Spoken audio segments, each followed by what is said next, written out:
قرآن پاک میں آتا ہے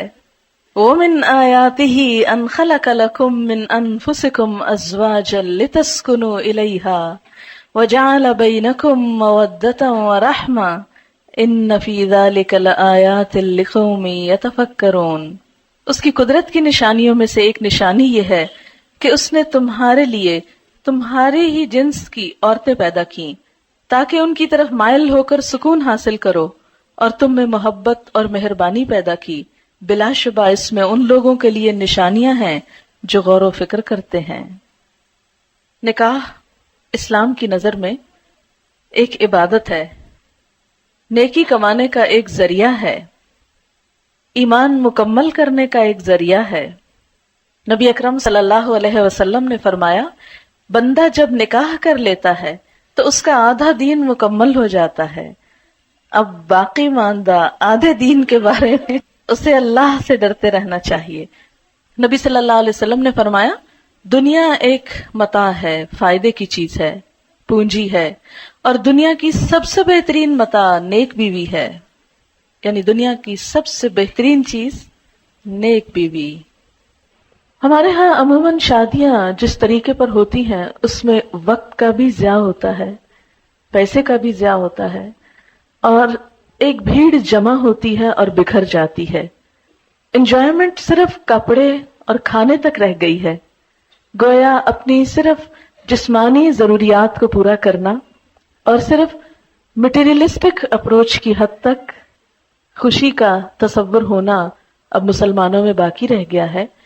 جبکہ کوئی خوشی اس وقت تک پوری خوشی ہو نہیں سکتی جب تک انسان کی روح بھی خوش نہ ہو، اور کوئی روح اللہ کے ذکر کے بغیر خوش ہو نہیں سکتی۔ تو اس لیے اس شادی میں اللہ کے ذکر کے ساتھ ساتھ کچھ باتیں بھی نہیں سیکھیں گے انشاءاللہ،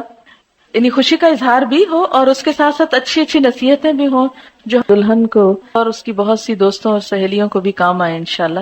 اور جو بھی شریک ہونے والے ہیں۔ تو ہم شروع کرتے ہیں آج کے اس پروگرام میں۔ جو اہم حصہ ہے وہ یہ کہ جو لوگ اس تجربے سے گزر چکے ہیں، گزر رہے ہیں، اور انہوں نے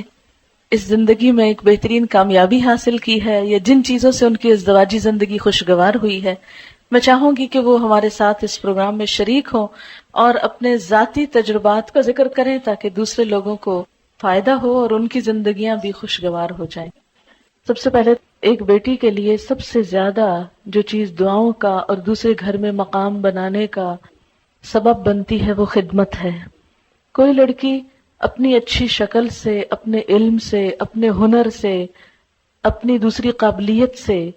سسرال کے ہاں جگہ نہیں بنا سکتی جو خدمت سے بنا سکتی ہے۔ بہت سی بے ہنر لڑکیاں بھی جب اچھے جذبے کے ساتھ خدمت کا ارادہ کرتی ہیں اور کرتی ہیں اور قربانی کرتی ہیں تو بہت دعائیں بھی پاتی ہیں اور بہت خوشحال زندگی بھی۔ تو یہ خوشحال زندگی کا ایک راز ہے سیکریفائس اور لینے کی بجائے دینے پہ نظر رکھنا۔ نبی اکرم صلی اللہ علیہ وسلم نے فرمایا جب تمہارے پاس کوئی ایسا شخص نکاح کا پیغام بھیجے جس کے دین اور اخلاق سے تم راضی ہو تو اس سے نکاح کرا دو، اگر تم ایسا نہ کرو گے تو زمین میں فتنہ اور بڑا فساد رونما ہوگا۔ حضرت انس رضی اللہ تعالیٰ عنہ کہتے ہیں حضرت ابو طلحہ نے حضرت ام سلیم سے نکاح کیا اور مسلمان ہونا ان کے درمیان مہر قرار پایا۔ حضرت ام سلیم ابو طلحہ سے پہلے مسلمان ہو چکی تھی۔ ابو طلحہ نے ان کے پاس نکاح کا پیغام بھیجا۔ ام سلیم نے جواب میں کہا میں مسلمان ہو چکی ہوں، اگر تم بھی اسلام لے آؤ تو میں نکاح کے لیے راضی ہوں۔ ابو طلحہ نے اسلام قبول کر لیا اور یہی ان کے درمیان مہر تجویز ہوا۔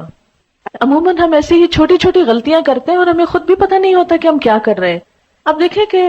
عموماً ڈفرینس آف اوپینین اس لیے نہیں ہوتا کہ ہم ایک دوسرے کو ڈس لائک کر رہے ہوتے ہیں یا ہماری کوئی عداوت ہوتی ہے ایک دوسرے کے ساتھ۔ وہ چونکہ سیٹ اپ مختلف ہوتا ہے، گھروں کی روٹین مختلف ہوتی ہے، لائف سٹائل مختلف ہوتا ہے، تو قدرتی طور پر جب آپ ایک دھارے سے آئے دوسرا دوسرے سے آئے، جب وہ اکٹھے ہوں گے تو کچھ چیزیں مختلف ہوں گی اور ان میں اختلاف کا پیدا ہونا بالکل نیچرل ہے۔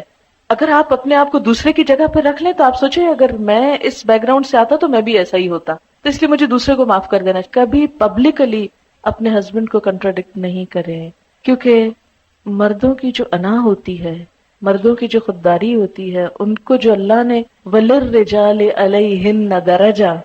کہ مردوں کے لیے ان عورتوں پر ایک درجہ ہے، وہ جو اتھارٹی والا ہے اس کو چیلنج نہیں کریں کبھی، اس کو چیلنج کر کے خود آپ نقصان اٹھائیں گے، اس کو وہیں رہنے دیں، اس کو برقرار رکھیں، وہ آپ کے فائدے کا بھی ہے۔ اور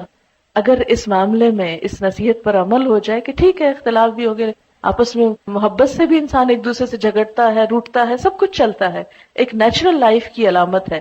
لیکن لوگوں کے سامنے نہیں، کیونکہ شوہر اپنی بے عزتی کو ہمیشہ دل میں رکھ لیتے ہیں اور پھر جگہ جگہ انتقام لیتے ہیں اور زندگی تلخ کر دیتے ہیں، اس لیے ایک کڑوا